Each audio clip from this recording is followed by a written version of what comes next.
Coba kamu inventarisir yang kamu takuti apa. Ini kok pekerjaan ndak selesai-selesai, aku ini takut apa sih?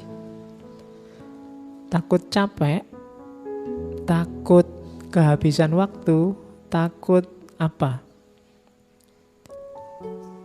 Banyak orang bilang sholat malam itu manfaatnya besar. Kok aku males sholat ya? Kok bangun rasanya kok ogah-ogahan?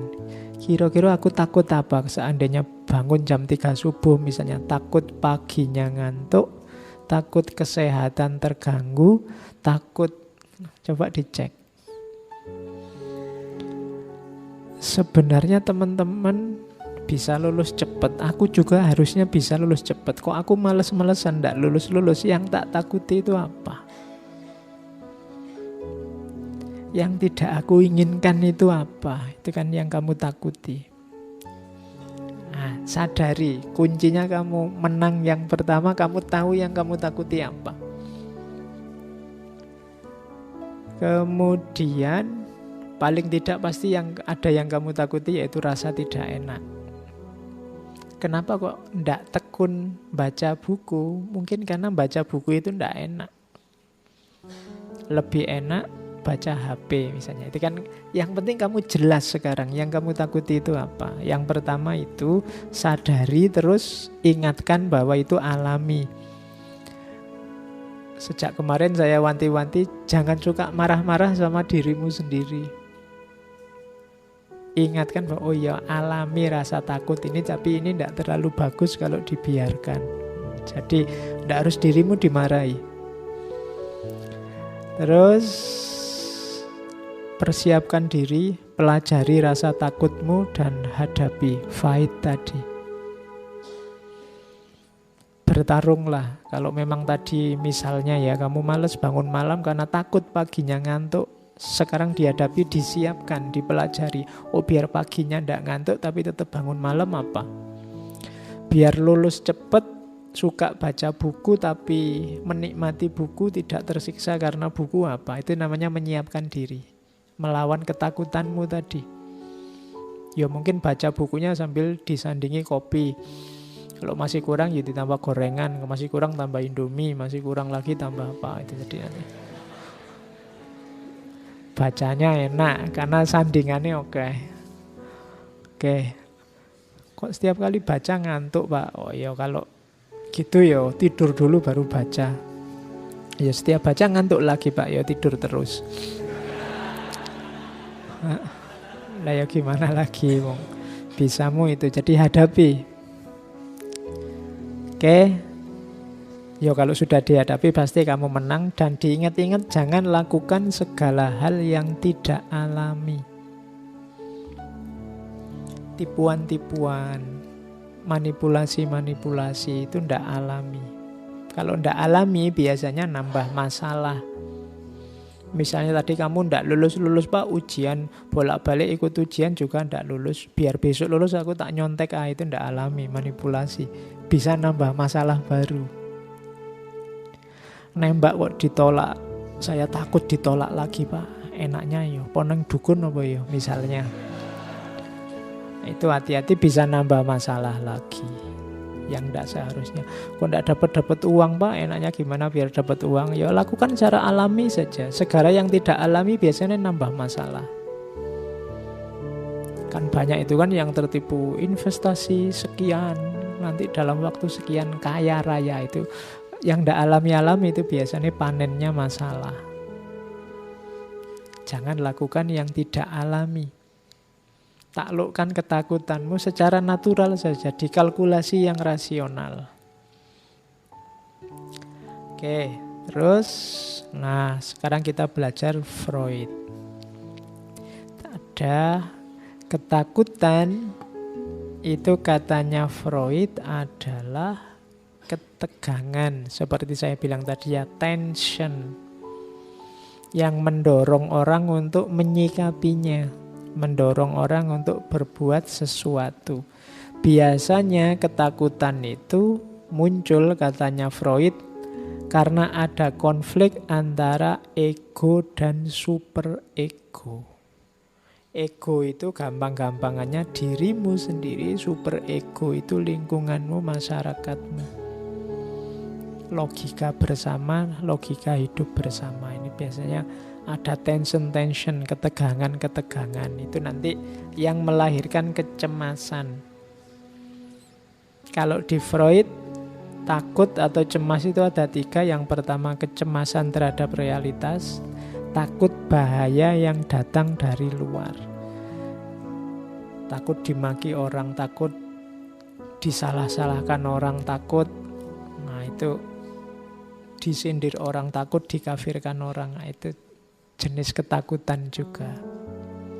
Jadi sumbernya dari luar.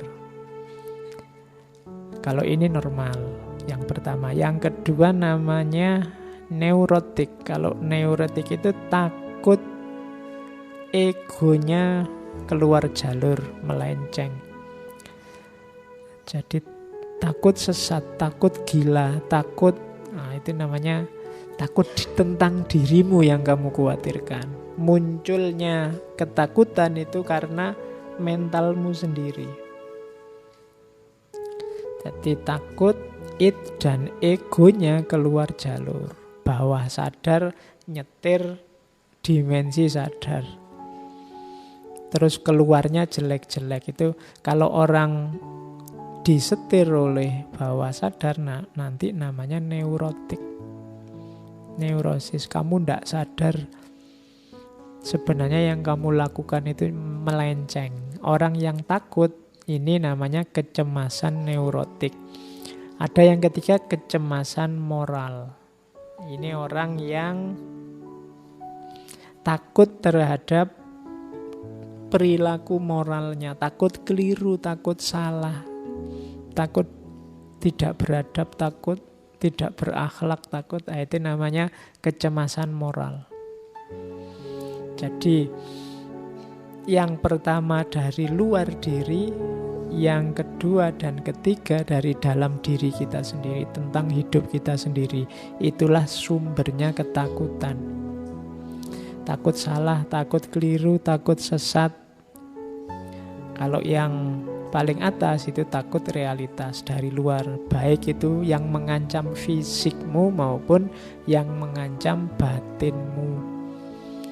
Yang mengancam fisik itu takut binatang buas, takut ular, takut macan, ini kan biasa. Atau takut disalahkan orang, takut dikucilkan oleh masyarakat, takut yang sejenis itu, takut pada yang dari luar diri. Jadi itu sumbernya rasa takut. Kalau ini berlebihan, nanti takut itu melahirkan namanya defense mechanism. Mekanisme pertahanan diri. Kalau ada orang melakukan ini, itu sebenarnya dia sedang takut. Tapi melakukan sesuatu untuk mengatasi rasa sakit dari takut itu. Yang pertama, defense mekanisme itu represi. Jadi represi itu menyingkirkan ketakutan itu dari kesadaran, dari perasaan, dari pikiran. Jadi kalau ada orang begini, sudahlah lupakan saja, sudahlah nggak usah diingat lagi, sudahlah, itu namanya represi. Ketakutan itu disingkir-singkirkan. Kalau di Freud, jangan salah, ini tidak hilang loh, tapi masuk ke bawah sadarmu. Lupakanlah, cari saja yang lain. Nah, jangan dikira yang kamu lupakan itu hilang. Dia ada di bawah sadar, kadang-kadang munculnya di mimpi, kadang-kadang kalau ada momen apa kamu teringat dia lagi. Kenapa dia tidak hilang? Tidak mungkin bisa hilang. Hanya kamu represi saja. Kamu singkirkan, kamu tekan dia sehingga masuk ke bawah sadar. Oke, masih ingat ini? Dia sudah kulupakan. Dia masih bisa ngomong sudah kulupakan, berarti masih ingat. Ya, jadi cuma direpresi. Nggak mau lagi aku ngomong tentang dia, nggak mau lagi, itu direpresi namanya. Oke, itu defense mechanism yang pertama. Gaya kedua namanya reaction formation. Ini memunculkan perilaku yang berlawanan. Jadi defense mechanism, karena takut dia, misalnya kayak tadi loh, takut ketahuan kalau jatuh cinta, terus gayanya kayak ndak suka, gayanya kayak cuek. Kalau ketemu kayak gini, gayanya ndak peduli, tapi nanti diam-diam buka stalking Facebooknya, stalking itunya. Nah, itu reaction formation, menampilkan yang berbeda. Suka enggak? Enggak, ngapain suka yang kayak gitu. Nah, itu sebenarnya defense mechanism. Dianya takut terluka. Makanya menampilkan hal yang berbeda.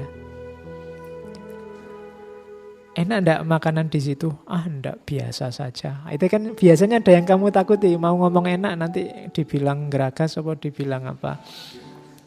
Itu defense mechanism juga. Misalnya, kamu rajin ngaji filsafat. Anda ya kadang-kadang saja. Padahal kamu tiap Rebu di sini depan sendiri lagi. Kenapa kamu nggak terus terang bilang itu? Ada yang kamu takuti. Nanti khawatir dianggap wah santri baru nih ya, misalnya gitu. Jadi kamu tampilkan yang berbeda. Itu sebenarnya defense mechanism. Reaction formation namanya. Jadi orang untuk mengatasi rasa takutnya ditampilkan yang berbeda. Terus yang ketiga ada displacement.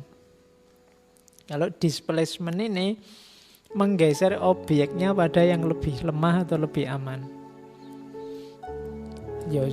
Contohnya itu tadi yang misalnya kamu menembak, wah kalau tak tembak dia bisa diterima atau enggak. Takut ditolak, aku mending yang ini aja lebih kualitasnya lebih rendah sedikit tapi mesti diterima mesti.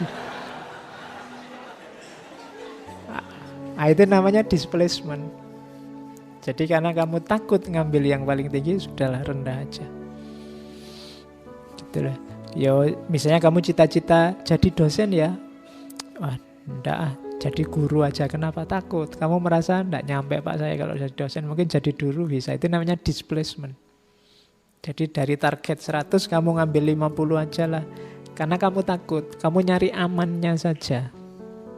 Nah, itu namanya kadang-kadang orang takut itu gitu. Kalau ada orang gimana, tak kasih modal 1 miliar, enggak usah Pak 1 juta aja. Sebenarnya dia takut, ada ketakutan. Oke, itu namanya displacement. Defense mechanism, dia takut sakit, takut jatuh, takut kalah, takut salah. Yang ketiga ini yang orang sering menyebutnya comfort zone, fiksasi. Milih pada stage yang nyaman saja. Kok kamu jomblo terus? Enggak apa-apa, Pak, lebih tentram. Enggak usah mikir macam-macam, itu namanya zona nyaman. Mbok kamu S2, enggak usah lah Pak, cukup ini saja. Wong ya enggak terlalu penting, kadang-kadang itu zona nyaman. Mbok keluar negeri, kamu kan lumayan bisa Inggris dikit-dikit, enggak usah lah Pak, cukup di Indonesia saja. Itu orang milih zona nyaman, takut keluar dari sarangnya. Itu namanya fiksasi. Ini juga defense mechanism. Dia tidak mau jatuh, tidak mau sakit, tidak mau lelah, tidak mau capek. Namanya fiksasi. Ada yang malah tidak fiksasi, tapi ke belakang, namanya regresi. Regresi itu malah mundur. Saya kayak kemarin-kemarin aja lah. Jangan yang sekarang terlalu berat. Nah, itu namanya regresi. Ingin mundur. Seperti kemarin saja lah Pak, seperti biasanya yang dulu saja lah Pak. Itu padahal sekarang harusnya sudah lebih dari itu, tapi kamu malah ingin mundur. Itu namanya defense mechanism juga. Kamu takut menerima tantangan. Terus masih ada lagi namanya proyeksi. Proyeksi itu mengatributkan apa yang dirasakan pada orang lain. Di situ tak kasih contoh, misalnya tertarik pada perempuan, jangan-jangan dia yang ngebet, tapi terus biar dia takut dianggap terlalu genit, malah dibalik, perempuannya yang dianggap genit. Oh, dasar perempuan penggoda. Padahal dianya sendiri yang tergoda. Biar tidak kelihatan dia yang tergoda, terus dia ngomongnya dasar perempuan penggoda. Itu namanya proyeksi. Sebenarnya dia takut dianggap anak soleh, anak alim, ikut ngaji di masjid.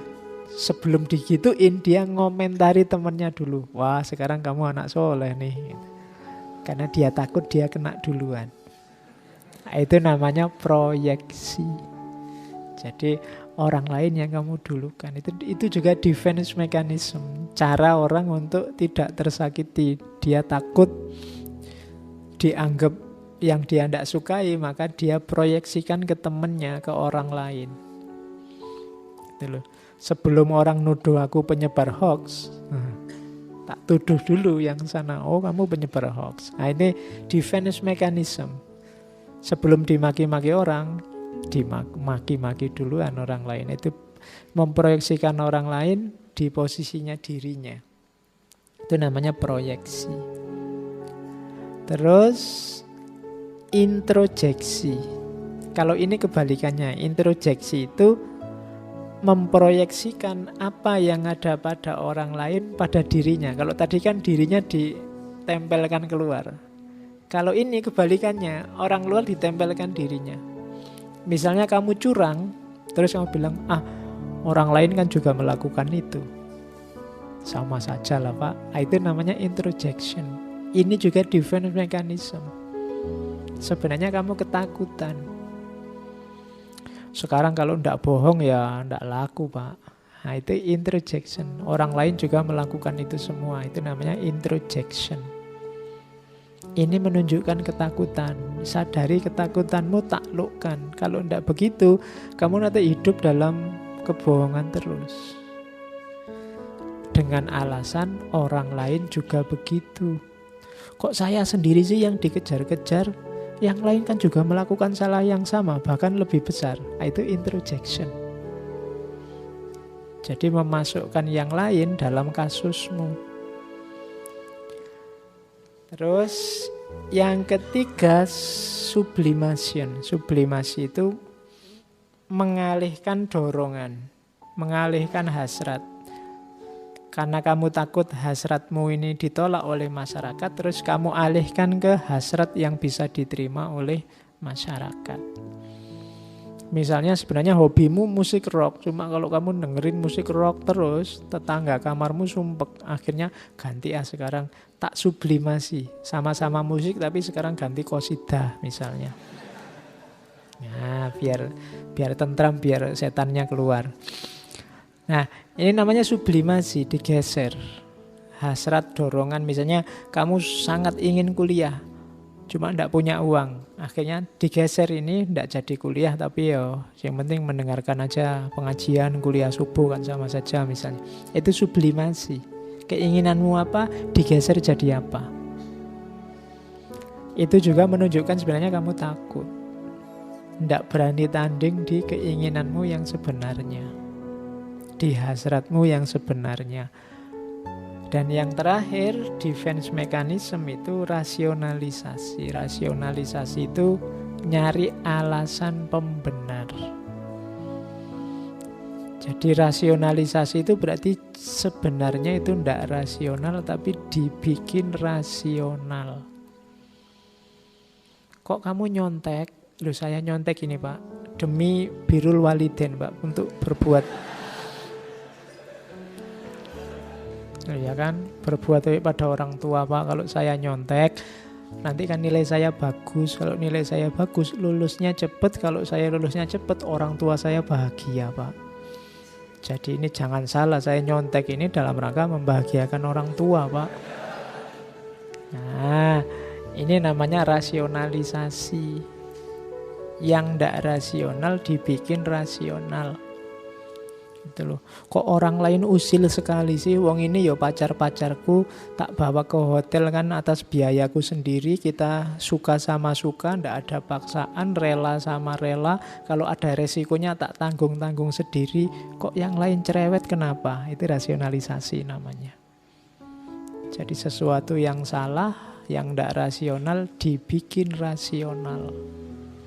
Itu juga defense mechanism. Saya enggak ngapa-ngapain kok di kamar itu, berdua cuma konsultasi, cuma diskusi, kemudian kan capek terus mandi, kan cuma itu aja kok. Orang nuduhnya macam-macam misalnya. Itu rasionalisasi. Loh, aku sama pacarku berdua malam-malam di kamar, itu kita ngaji bersama, tahajud bersama.